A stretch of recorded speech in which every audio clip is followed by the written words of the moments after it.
So with this, I just would like to say that we are very pleased today to introduce Dr. Melis Serendi from the Bonus Secretary from Helsinki that's here today.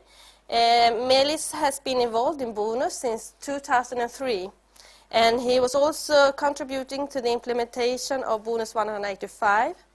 And in September 2012, he joined the Bonus office as a program officer. And he obtained his PhD in food physics in Japan in 1998. And he has a very long experience from different EU initiatives. He has been involved in several ARANET projects. I just have 4 here, but he told me that there are much more than 4. He has also been the Estonian representative in the program committee since FP7. Then it was quality of life. In FP6, food, and now in the ongoing program FP7, he has been the representative for Estonia for KBBE, knowledge-based bioeconomy. So as you can hear, he has a very long experience from the EU. So now he will give us an overview of the bonus call that was launched in November 2012. And welcome, Melis. The floor is yours.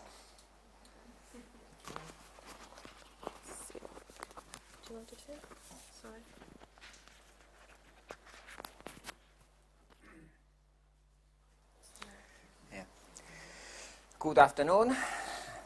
As I was introduced, I'm Melis Serendi from Helsinki, but actually, as you can guess from my name, my native country is Estonia, so the bonus secretariat as also bonus program is international. And first, I would like to thank you organizers. It is very good that we have such a big interest towards our innovation call. Innovation call is something quite new for bonus and actually developed, as it was mentioned also, with very close cooperation with BSR STARS. And I will spend a lot of your time, and I hope that you will have many more questions later. And I have 2 presentations. One is general about bonus, and I'm sorry if there are some among audience some such people who have heard it and participated in previous meetings, info days, whatsoever. And the second presentation is very specific to the open call. So I start from the first slide presentation about general bonus calls. There will be 3 years for bonus calls, 2012, 2013 and 2014. But first about bonus history.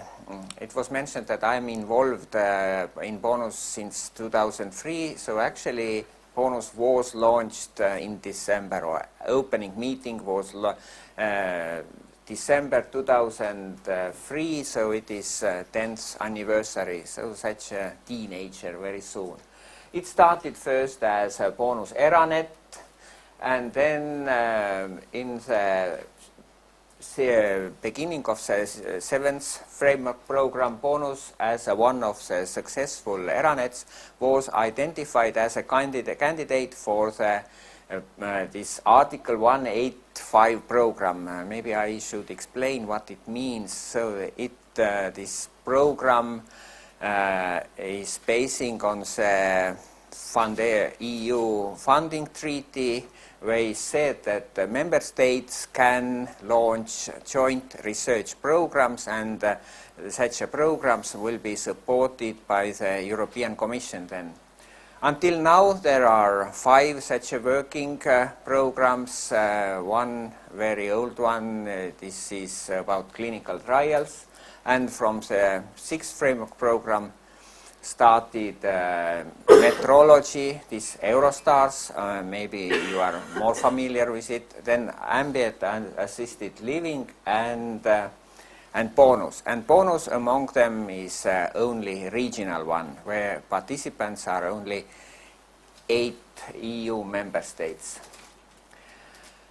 But as this bureaucracy is long process, the Article 185 program was not launched in the beginning of the framework program, but there was such an intermediary stage bonus plus, and in frames of this bonus plus program there was call for research proposals, altogether this with funding volume 21 million euros, and 16 projects were financed, and they finished their work and are evaluated as successful projects. They ended in the end of 2011. So now 2010 and 2012 it was years for preparing all these program documents, and it was finished in October 2012, where it was signed implementation agreement and also secured the funding from the European Commission. So the whole funding volume for the bonus program will be 100 million euros, and 50% of it coming from the European Commission. And now immediately after the first call was launched, they started, or bonus steering committee and member states and Commission started already negotiation about the next stage bonus in the Horizon 2020. So one most important preliminary action was, or preparatory action was working out the strategic research agenda.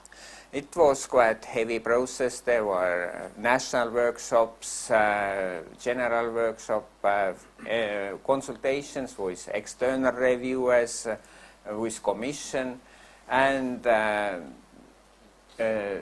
final document is this bonus strategic research agenda 2011-2017, but it is not such it is a living document, so the review will be almost annually, so the next review will be in 2013, so preparation already started. And principles of this research agenda.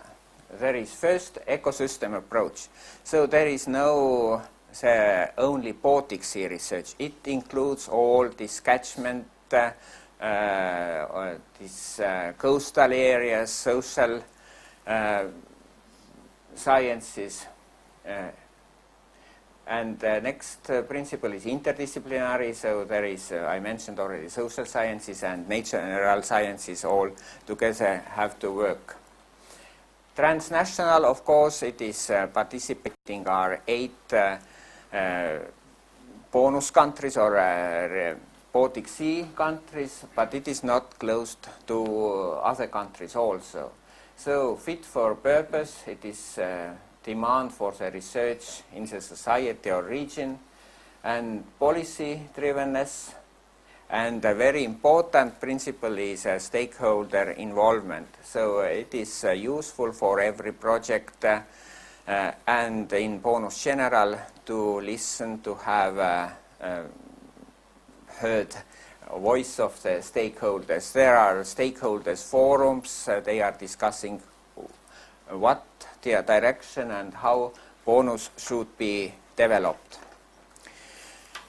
In the strategic research agenda there are 5 strategic objectives, and under them it is 19 themes, and it is I think it is very nice, such a short document.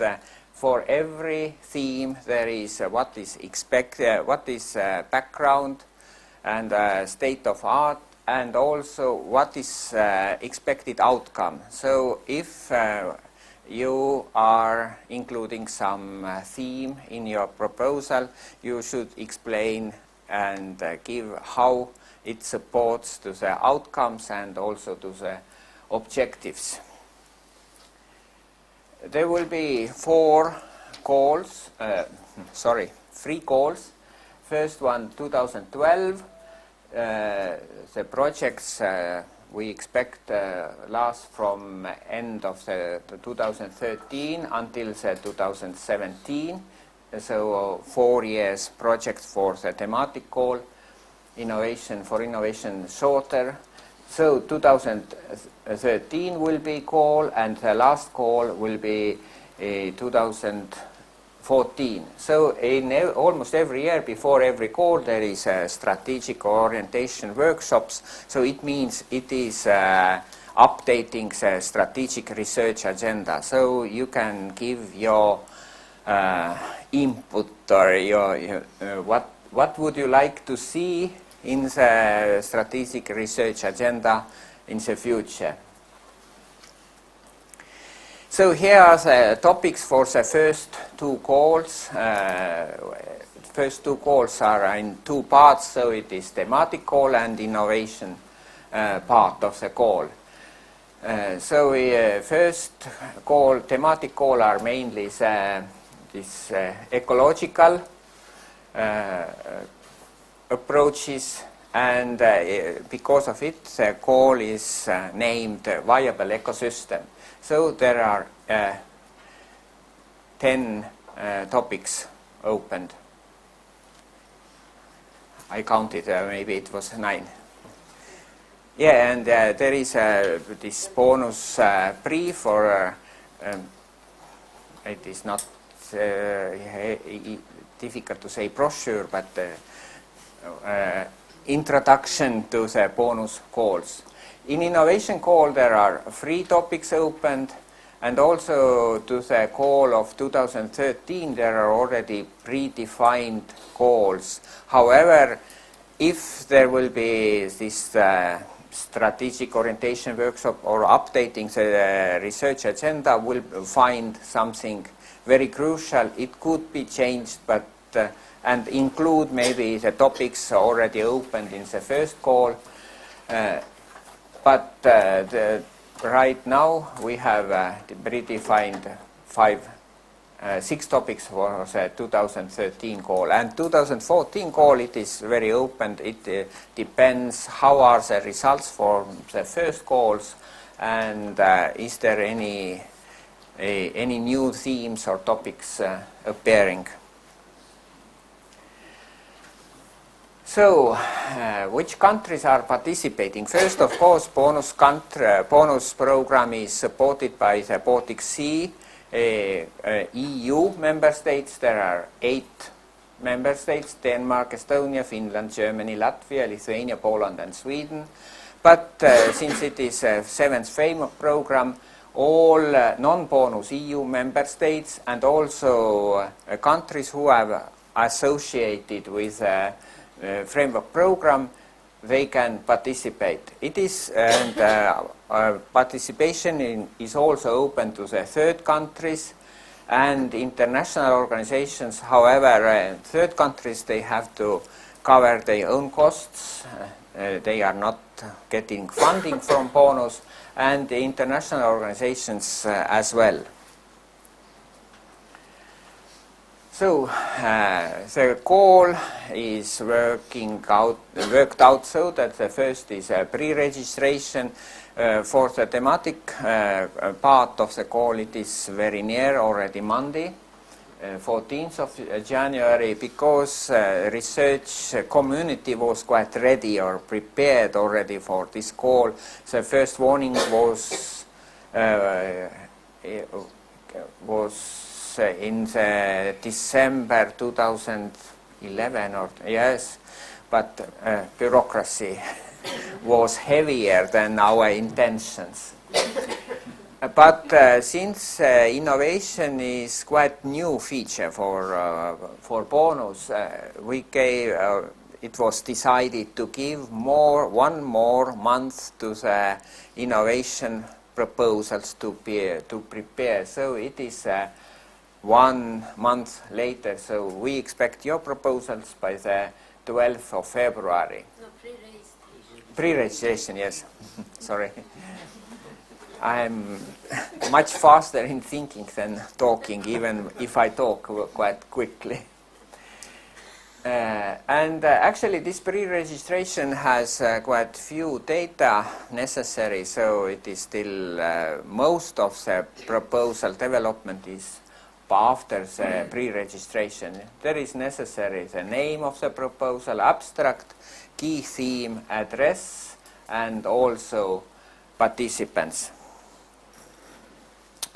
Why it is, first it is, there are at least eight different funding organizations plus European Commission with their own rules, and there could be that some funding organizations have different criteria which organizations can be eligible for applying or for funding and which are not. So this 1 month before our proposal submission deadline, you can get feedback. Feedback in a case if there is something wrong or you need to change or something. And also it is for a bonus, it is good because we know how much proposals we will have.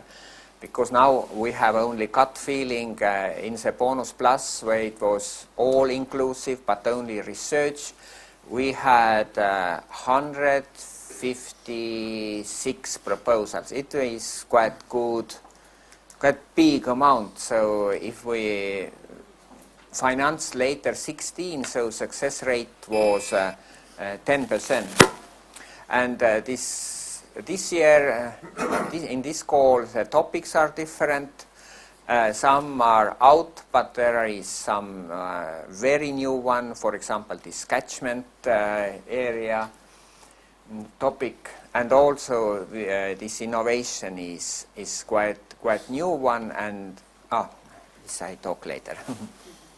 So this helps us to prepare for better evaluation, because we want to keep it as short as possible that the project can start already in this year.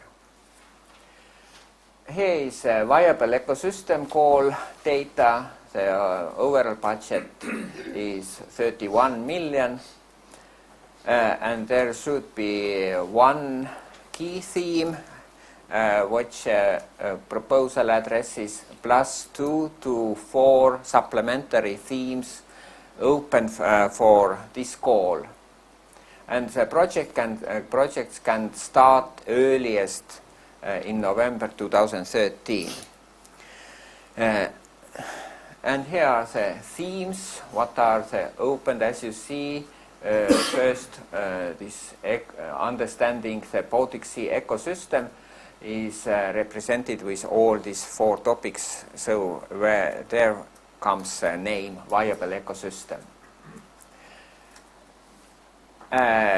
In thematic call, it's special cases. Russia, they start one of the Baltic Sea country, but unfortunately not direct member of the bonus program. But they, in the last moment, they decided to participate in the call, and they finance their own partners in rubles and in 3 years. And there are special requirements towards Russian participants. They are funded from the Russian Foundation for Basic Research. So enterprises.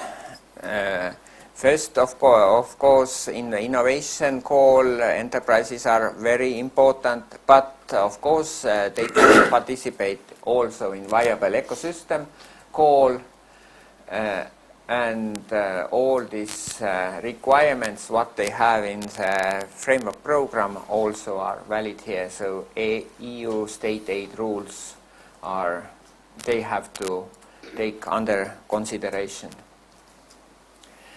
Then more important or more interesting for you probably, bonus call 2012 innovation part.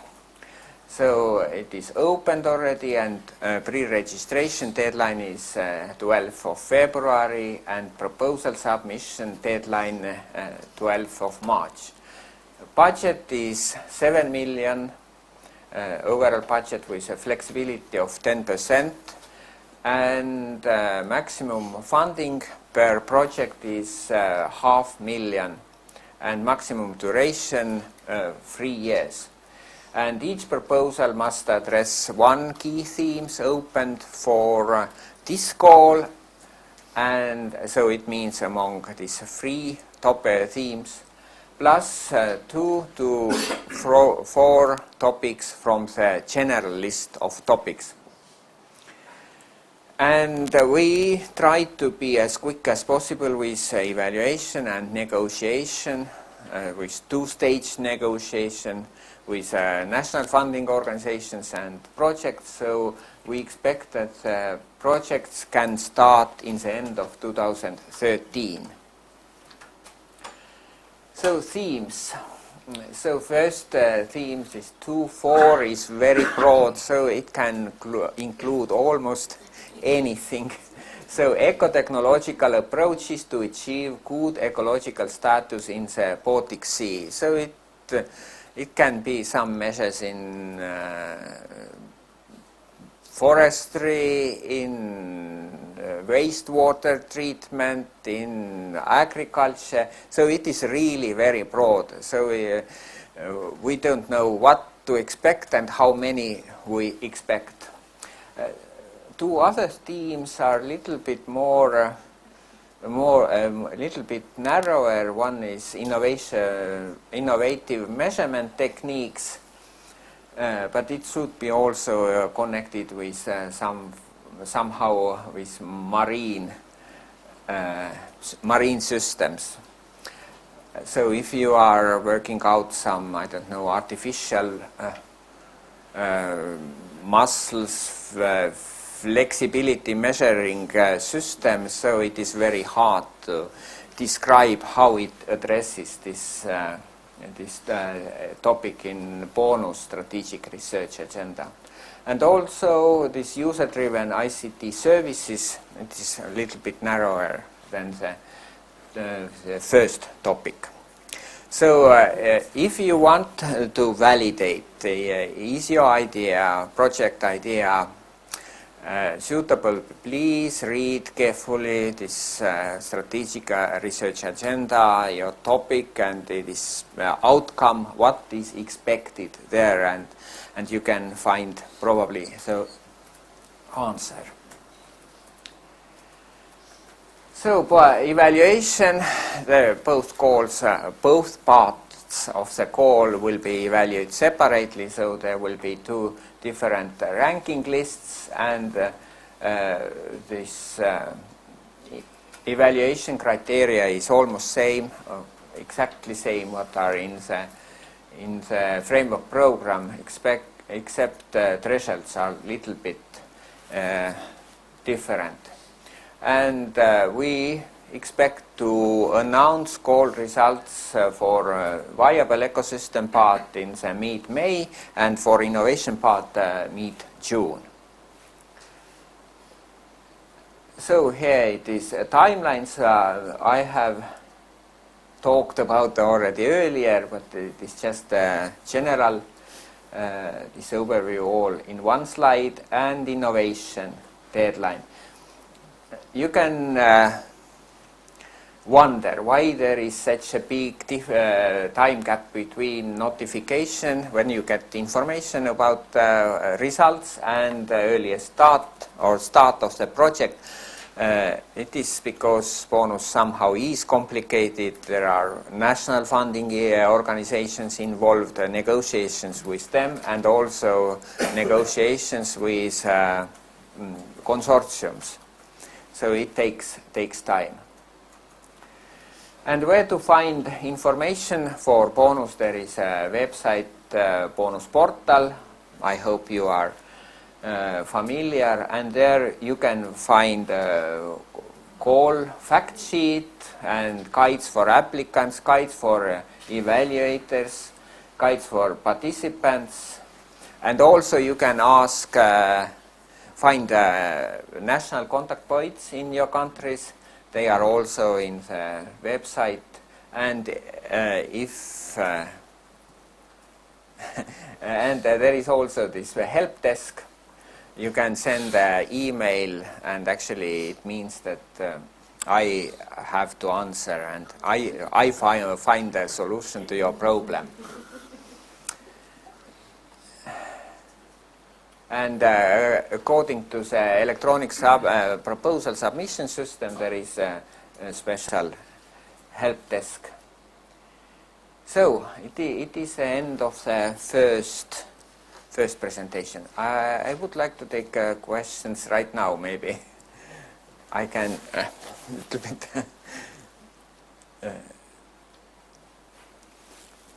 Then we take questions right now. We do as the speaker tell. Thank you very much. It was a very informative presentation. I think we open the floor for questions. Does anyone have a question? Please take your chance now. I just want to say, while you're thinking about your questions, I just want to say we are going to put all the presentations on the web, on a special page. So maybe I should have mentioned this earlier. I'm sorry for that, but we are going to put the presentations on the web so you can see them. And they will be there tomorrow already. But do you have any questions? Yes, in the back. We have to, then I just have to say, you have to speak in the microphone, of course, you understand. Say your name and where you come from and your questions, so also the web viewers will hear the questions afterwards. We start here in the beginning, in the front. Erik Flenius, the Swedish Environmental Protection Agency. I got a question about the role of the enterprises. What is the major reason to join the viable ecosystem as an enterprise versus the innovation call?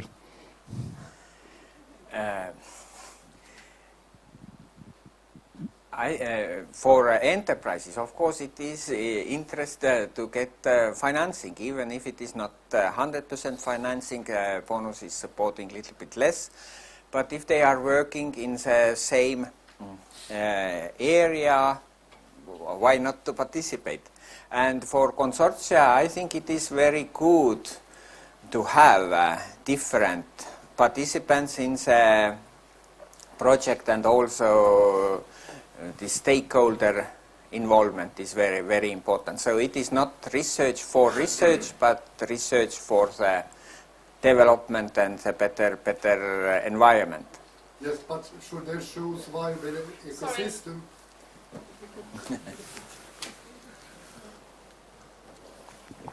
My question was, what kind of call should they enter? The viable ecosystem or the innovation call? I mean, what is it the choice of the different thematic part? Or yes, the thematic part is very different. There are, for viable ecosystem, there are 10 topics opened, and for innovation, it is totally different 3 topics opened. But you get the same funding as enterprise. It doesn't matter which call you go to. No. The funding rate is the same. However, of course, there is a different limit, upper limits for funding. Okay.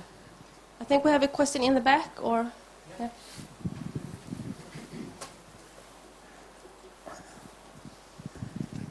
yeah. Fredrik Norén, IVL, Swedish Environmental Institute. First 2 very practical questions. Is there a minimum limit of countries that must be included? Yeah. It is more in next presentation. All right. Mm-hmm. Now okay, I go to the tricky question straight. Is there in this application? How do you discriminate between the applications? Is there an open or well-known way for when you're dealing with a different kind of applications? Which kind of criteria do you have when discriminating the applications? Discriminating? Well, if you have to choose between 20 applications, yes, and you only have a certain amount of money, yes, how will you choose which projects will get the grant? And is that an public, well-known knowledge, or? Yes, it is a public information. There is guidelines for evaluators. There will be external evaluation panel, mainly consisting of the experts outside.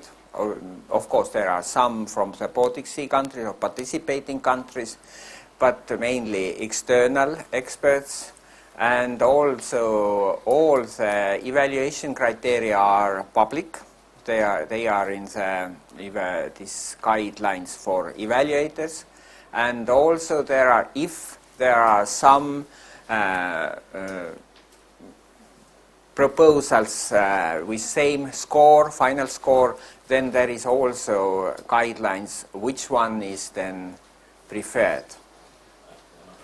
Practical question was, if we have a brilliant idea to save the Baltic marine environment, shall we go for a lot of participants or some other? What do you prefer? What you find as a good quality of the project? Thank you. I don't have such a recipe to say here.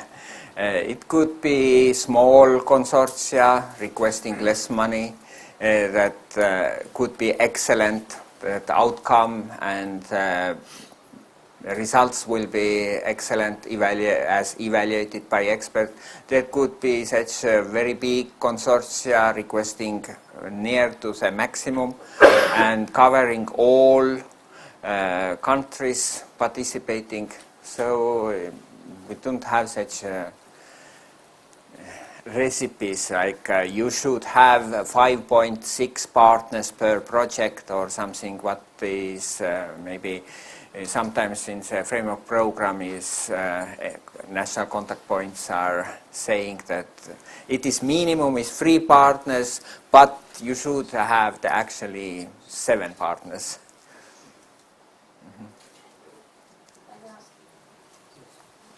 Hi, my name is Marco Forzati. I'm from Acreo Swedish ICT. I have also a question about eligibility criteria. I don't know if it's going to be covered in the next presentation, but I'm asking anyways. It says here that the proposal should address clearly one key innovation theme and at least 2 supplementary themes other than the themes that are 2.4, 5.2 and 5.3 that are called now. Yes. What does it mean? So these 3 themes opened for no, I paused it. These 3 themes are here. What among them you should choose one of this main theme.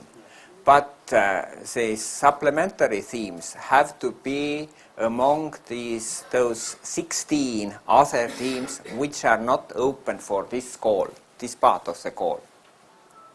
So right. I should say my application also targets these other themes. Yes, somehow because okay. It should be, this bonus project should be interdisciplinary. There have been questions, should they include a special work package working with different teams? I don't think it is necessary, but all those themes should be somehow addressed in the proposal. Okay, thank you.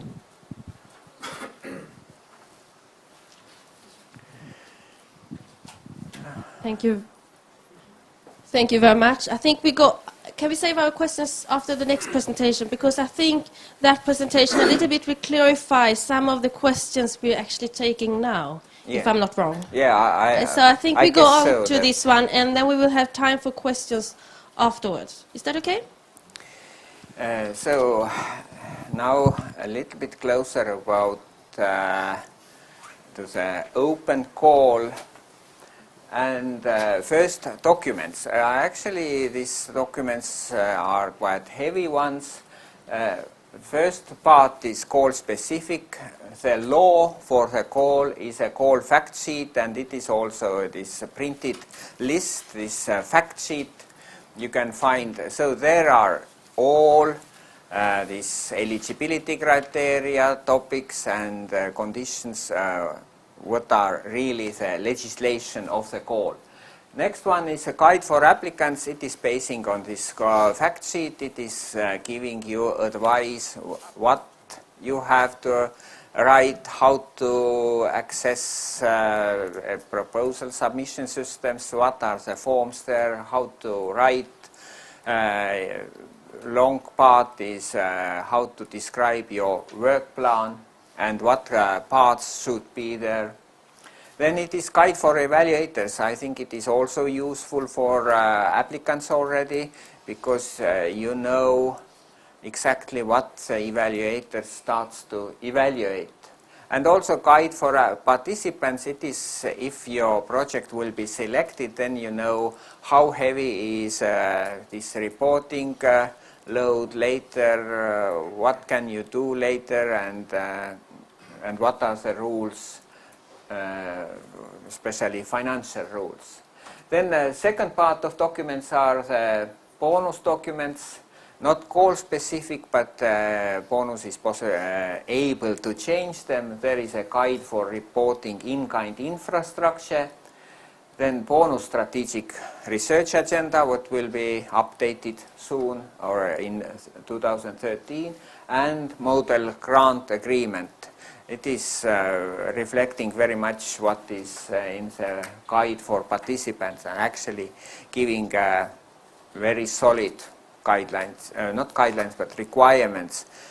What are the auditing rules later and reporting. And then it is very standalone, or bonus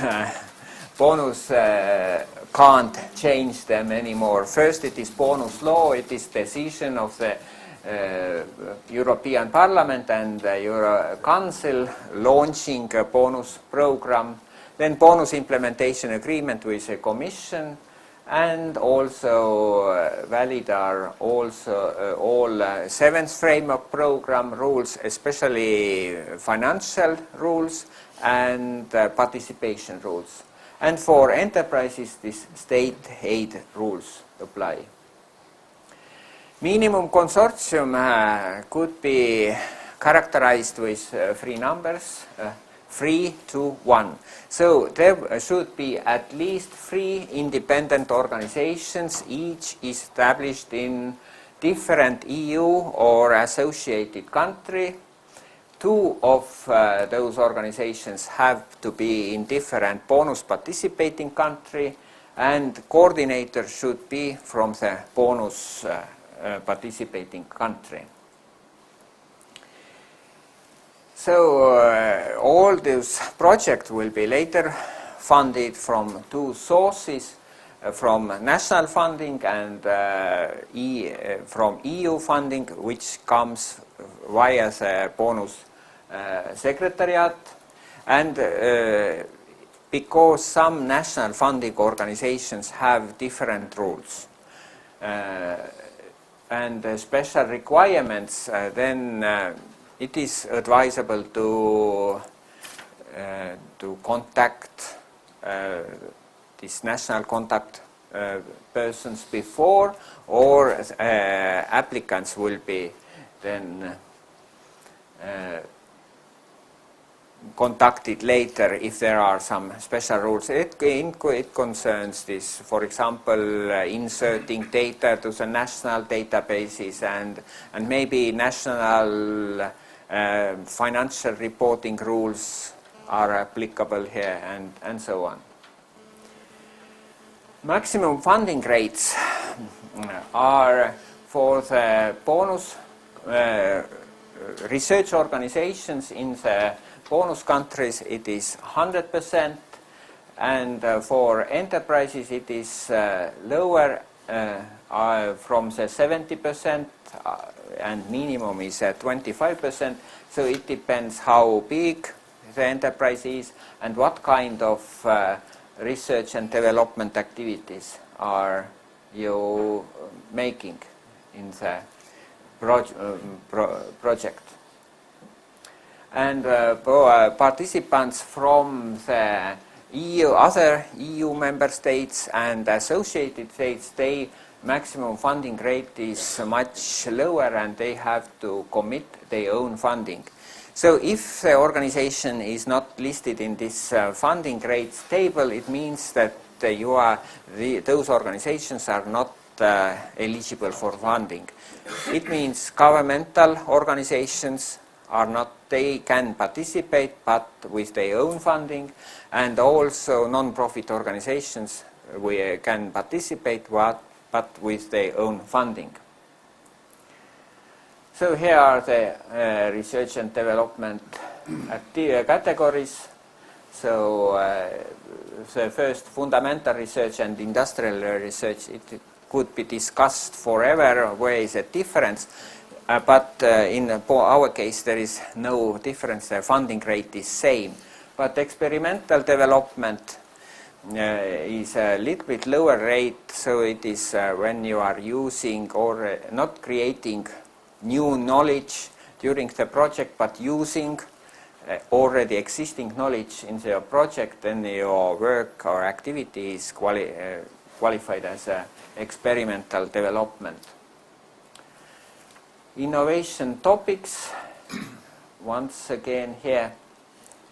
And now all this practical submission for who already wants to submit their idea. So it is a special electronic proposal submission system, and as identifier here is your email address. So if you are asked to participate in different projects and to the different project coordinators you gave different email addresses, so means that you have to sign in with different names. And pre-registration, mandatory. So after, if you didn't start your proposal before and didn't submit before the deadline, then after a deadline you can't develop your proposal anymore. So mandatory is a title and acronym, and it is in final. So you can't change it after the deadline anymore. Key theme and participants are also listed there, but them you can change if you notify secretariat. It is especially relevant in the case if you change participants, then it is a new eligibility check by the national funding organizations. And abstract, which you can change until the proposal is submitted. Pre-registration is organized so that only coordinator can submit, but it doesn't mean that the participants can't see and participants can't put their data or correct their data there. And also in this stage and also in proposal stage there is a very intense validation service, so if you have something missing you can't submit, but computer is asking please put this person's email address, or you can't submit proposal if you don't have 3 different partners from 3 different countries. Proposal deadline for innovation call is 12th of March, and proposal consists of 2 parts, general part and general proposal and Form B for each applicant. And all participants, even not requesting funding, should fill all those Form Bs. So I would say that it is quite heavy work, quite long. So don't leave it to the last moment. And in Form B it is also part of budget for the organizations who are requesting funding. It is also quite long but who are participating with their own funds, they just state that our budget for the project will be a certain amount, and that's all. So proposal and also pre-registration can be submitted repeatedly. So it means that you submitted already, for example, pre-registration, then decided to change some data there, and you can submit again, so the new version overrides the previous one. And all additional documents should be in PDF format. First, most important, of course, it is a work plan, but there is also compulsory applicant's declaration where they declare that they have enough knowledge and human resources to participate in the call. And those partners who don't request 100% financing from bonus, they have to submit funding commitment statement that they have enough funding from other sources than bonus. In budget there are, it is very similar to framework program budgets. So first it is main activity, it is R&D activities, so it is creating new knowledge, new technology, and also scientific coordination. Second, activities management, where is maintenance of consortium agreement, all this financial and administrative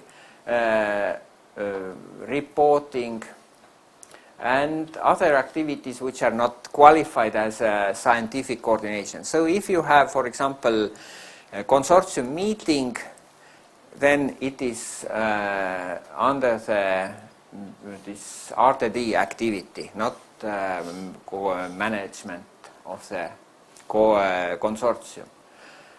And other activities, there are such activities under this, like dissemination, creating website, conferences, publications, networking outside the project, coordination with other projects, intellectual property, costs, studies of social economic impact, training. So it is different from the framework program. In framework program projects, it is usually different funding rate. In bonus, it is in all activities, it is same funding rate. So there is no such a big pressure where I put it. And budget lines, of course, personnel, it is same rules as in framework program, that only were people who are working with directly with a project or recruited for the project can be, the personnel costs can be counted here. Other costs are travels and meetings, support activities, equipment, dissemination. Then subcontracting. It should be explained what tasks are subcontracting and why, and it is general rules that major tasks can't be subcontracting. And indirect cost here is now very big difference from the framework program, so it is same indirect cost for all participants. It is 20%. It is a big compromise between countries, because in countries, in funding organizations, it varies from 0% till 70%. So it is decided it is 20%. So eligibility criteria, if you submitted your proposal, there are this, of course, matching all deadlines. Minimum consortium should be fulfilled, proposal should be complete, requested funding can't be more than it is specified in call fact sheet, and key topics and supplementary topics should match the call fact sheet or call announcement. So most of this eligibility criteria is checked by the electronic submission system. So what happens after the submission? Here is a graph.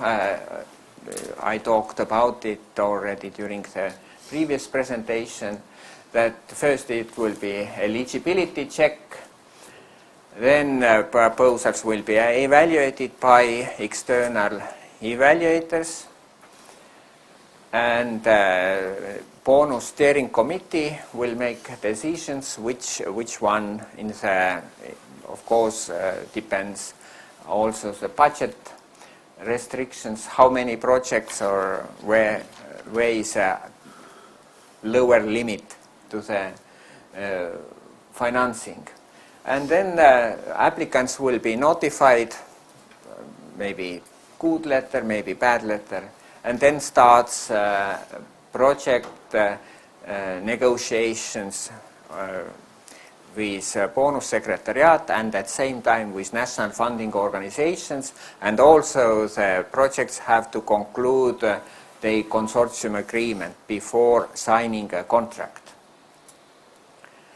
So here is a reminder what is useful for you or for applicants in guides for participants. So there are these contracting issues, reporting requirements, that one period for bonus core project is 1 year, not 18 months as in framework program, and what kind of statistics and you have to submit during the project lifetime. Then payment modalities. It is very often asked that in some countries research organizations are, and also enterprises, they don't have enough free money to spend and only to reimburse later.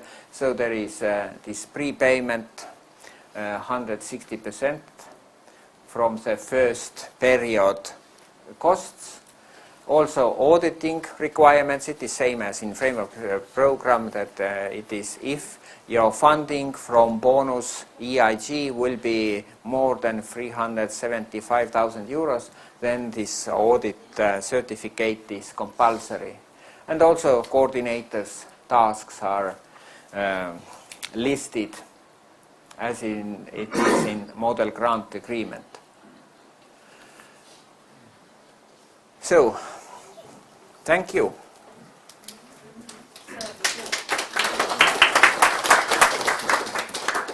Thank you very much. And we have time for a question. And actually, I'm going to ask the first question since I can decide. So I'm a little bit, if we're mainly talking about the innovation call, I have a question about the consortia, how to build it. Can I be only a research organization, or do I have to be an enterprise participating in the consortia to be eligible? Yeah, I understand where from it comes. There is a sentence in the guidelines that enterprises should have a lead in the project.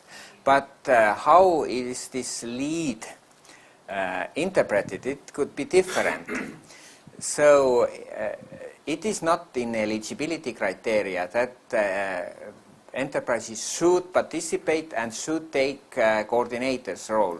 But their needs and their leading role should be addressed in the work plan and this proposal text. So it could be possible that 3 research organizations are participating. But some, of course, if there are some enterprise involvement, it is better, and most probably evaluation committee will be considered as one plus point, but it is not compulsory. So a consortium consisting of 3 research organizations from 3 different countries can participate. But in the evaluation process, it will be an advantage if I have an enterprise? Yes. Okay, thank you. Then I also have a question about, because you're talking a small enterprise and medium-sized enterprise. I know a lot of you are familiar with the FP7 program, and then we're talking about small and medium-sized enterprises. how do I know where to fit in what I'm? How do I know what kind of enterprise I am? There are these definitions in the guidelines. I don't remember from the head right now. And it is also framework program is having this validation. You can insert your data, and it says you which kind of. It is especially between small and medium. Yeah. Because for large enterprises, it is a definition is very easy. Those which are not small or medium. So, so I can use this check at the internet that we have for FP7 to check if I'm what kind of enterprise I am. Yes. But how do I know anyway if I'm a medium-sized or a small size? Because I see it was different founding limits. Yeah, but does this validation? It's no problem. I don't think it is. Okay. Then we call and you. And there is also this. If you don't want to take this validation service because it is you asking your balance sheet, annual balance sheet, and maybe you don't know it, then there is very such a rough numbers. This small was under. I really don't remember. But if we have problems, we phone you because we know that you're at the help desk. Yeah. So that's good. Just one last question that I would like to say. This is the pre-proposal check. How do I know I pass it? If I don't pass this pre-proposal check, or can I send in for the pre-proposal check and start writing my application right away, or do I have to wait for an answer after that? The pre-registration I was talking about. You don't have to wait, and there is no such thing like passing pre-registration, because it is not evaluated. It is just eligibility check, and if there is something wrong, somebody, I don't know who, will contact you. If there is a general this wrong with a consortium, then probably bonus secretariat will contact coordinator. But if there is something wrong with national participant, then probably national contact person will be contacting you. And you don't have to wait, because you are wasting a lot of time and waiting until the last day, and then it is, as I said, some forms are quite long ones. And so it is already now, when you start the pre-registration, you can start already filling all this proposal. So we start to write our proposals tomorrow or tonight? Yes. Okay, thank you. Do you have any other questions? Martin Hedman, Industrial Development Centers in Sweden. I represent quite a few of the SME companies, traditional SME companies. But in the FP7 program, there has been a lot of criticism that are very few traditional SME companies participating in most countries around Europe. And now the recommendation from the Union is in the Horizon program that there should be a lot more of the SMEs. What is your recommendation to us, how to involve traditional SME companies into these kind of programs to increase the amount of SMEs that are innovative and that want to participate? So first, we don't have previous experiences, so we don't know which SMEs or will be at all any SMEs, or what kind of SMEs will participate, and then maybe we are formulating our policy how to work in the next calls. Because right now it seems really that people are overall very clever. If there is something that you have to include SMEs, there will be a lot of these research SMEs, consultancy companies, which are not traditional. And I have a lot of questions from such companies. Why we can't get 100%? It is a main complaint. So, but right now we don't have any such policy exclude or include or something. Maybe in the next, if we are more experienced already. Okay, thank you. Any other questions? Take your chance now. Maybe you're too tired. I think we're going to take 2 minutes break, and then I mean 2 minutes break. It's not for going for anything other than the water outside here, because we have two very good presentations afterwards that are going to tell us a little bit more about the BSR project. And I think their presentations and the discussion afterwards hopefully will be very meaningful for you. So please stay. But we take 2 minutes to get a little bit air. We have one last question here before you rise, just. Maybe not a question, but an idea. As you say, you have no idea, so I give you one. I think it's very important that all of us sitting here and in other countries try to find these traditional SME companies and try to push them to participate in programs. I don't think the 100% financing is the most important part. They just don't know about this program. They just don't know how to make an application. They don't know how to cooperate with. So a lot of us sitting here have to help one another to find these companies and get them involved. And I think that kind of networking is very, very important. Yeah, thank you. We have a small comment on this statement from Karin. Just wanted to comment that I think one of the reasons why we are cooperating a lot with innovation agencies in different countries is that we would like to get a stronger participation from the companies, and also to mobilize actors like the Martin is providing to help us to develop this cooperation. Thank you. Do you want to comment or? Yeah, Okay. I agree though. Then we take 2 minutes break for water and then we start again. Thank you.